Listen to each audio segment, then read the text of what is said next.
Alrighty guys, welcome back. Okay, so in the last video we created our first post that included a picture or media, and it looks just like this. And in this video I want to talk about categories. And categories are they're really only important if you blog a lot, if you blog a ton and you have different categories. So say that you sold cars, you owned a dealership, but you'd probably want to have a category for Toyota and then another category for Ford, Volvo, etc. So what I'm going to do is I'm going to go ahead and create a category, and I'm just going to call this, I don't know what we're going to build for our fictional website. We'll build like maybe like a video game or web design kind of just website, just kind of like a template like my Village Park source site. So I'm going to go to add new category, and we'll just call this education. Education.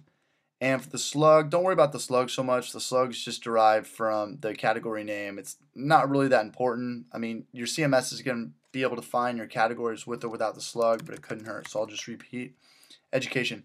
Do I want this to be a parent category? No, I don't, because I want all my categories to carry the same weight. I don't want to, so I'll show you what parent and child means right now. So I'll go to villageparksource.com. So right here, you see my pages right here? Well, if you go to about, see it's got this drop down menu right here. Well, these are child pages of the parent page about, and I don't really want to do that for my categories. I mean, you can if you want to. So say you had, like, again, we were talking about car dealerships and you had a category of Volvo.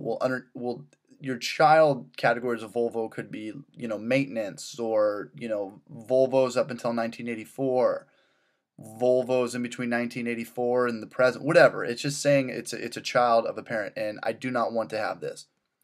Description. Again, we'll just say this is kind of irrelevant too, but it couldn't hurt. This is our education category. And I'm going to create a new category right here, add new category. So now I have two categories over here. The uncategorized is what WordPress gives your CMS by default. So anytime you download WordPress, you're going to get this by default. You can delete it, you can keep it and add stuff to it. Doesn't matter. So what I'm going to do now is I'm going to go ahead, actually I'll create another category. We'll call this shout outs. So maybe you want to give a shout out to a certain company or something. I'll do shout, parent no. This is our shout out category, if I can ever learn to spell correctly. So we have 3 categories right now. And you know what? I'm going to delete uncategorized because I think that's very lazy. I never want to read a blog that's got an uncategorized category. So what I'm going to do is I'm going to edit this. And can I delete it? I know I can delete it. Maybe I have to go to a... Okay, I'm not worried about it right now. So let's focus on the categories that we just created called shoutouts and education. So shoutouts could be anything. Maybe you made a website for a pizzeria down the street. You want to go ahead and give them a shout out and, create a blog or a post, and then just add that blog or post to this category. So what I'm going to do now is I'm going to go to post, and let's go to add new. Let's say we did create a new pizzeria. We created a new website for a pizzeria. So we'll call it new pizzeria. How do you spell pizzeria? Pizzeria. I'm an idiot. And we'll just say, hey, welcome. Yeah. Or hey, check out this new site we created for the new pizzeria down the street. You can imagine that's probably not what you're going to write. You probably have a lot more text and better written, and probably a picture in there, maybe even a slideshow. So what I'm going to do now is I'm going to go down to the categories, and I'm going to click shout out, just like that. Click shout out, and I believe that's all I want to do. I don't want it to be in uncategorized. I don't want it to be in education. I want it to be in shout out. So let's go ahead and publish. And let's go back to our front end right now. This is our blog. New pizzeria.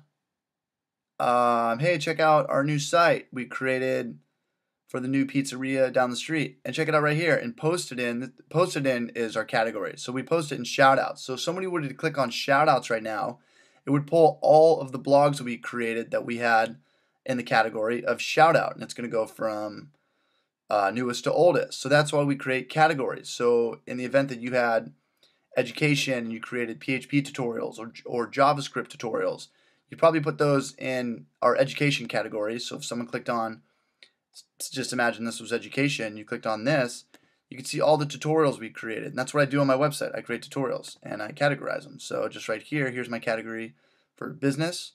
Here's me, I'm CH. This is an SEO category.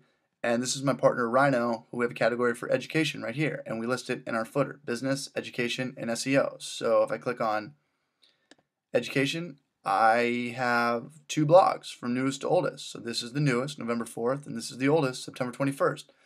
So hope you guys understand what categories are in WordPress, and this made sense. And I look forward to seeing you guys in the next video when we finally download our theme and start building our website.